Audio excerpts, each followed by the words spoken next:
Elban Katsiagan na sa Pulmatay Sarawian Ramut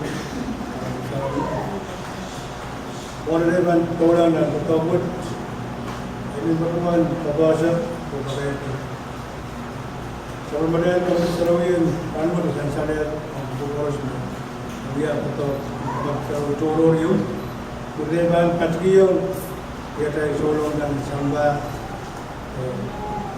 Sarawian Ramut hari income pin kuasa boros yang jauh nama-nama banane asal lawa wine banalo politik so yang jauh biman baruan boros dan dia game agar ban dia game sakan tu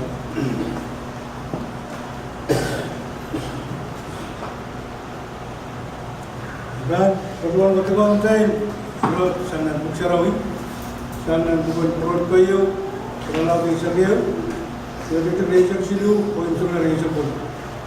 Masa ni, berkata, May Kauso yang Pailer, Yalesa Rail Kaum, Ariyak Tuan.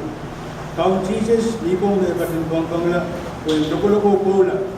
Lepas kita pelawai kaping kalangan dia Port, Patin Pintugi Basang Pelawai Masa ni, Yai orang met, yai kiam kuat.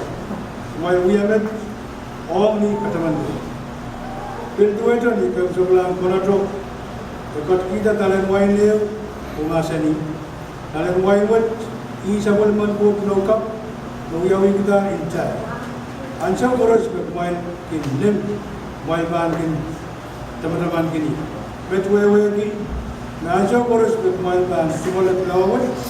Oh, ni masang kalian waimat, main pologi pulang kauno, laulen aban bisa kali.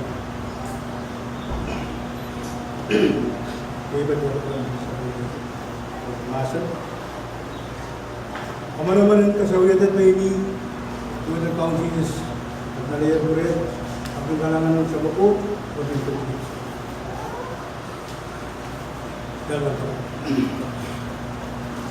Bumain sama ko coba di kalangan. Kalangan itu beramai bagi sama mengkusan di kongkit. Saulang bukan musuh. Pesan saler sindang yang patrol samba. Om di musuh. Om kamat sarawin samba. Kalangan itu beramai sama ko dalam sabul memasang jaya mengkawin. Sebagai sabul mar. Menan kamarain dengan sarawin dan kamarain yang raman kit.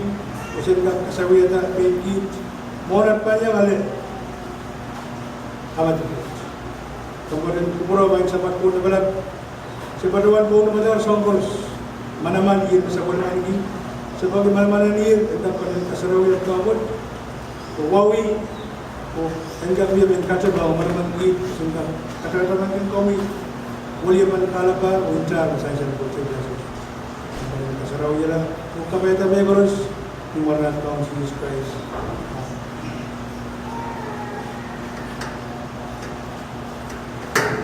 Kalau jualan dengan Jesus Christ bola apa ini?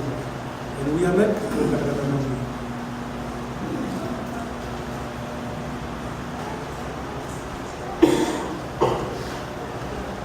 Pun kami ada.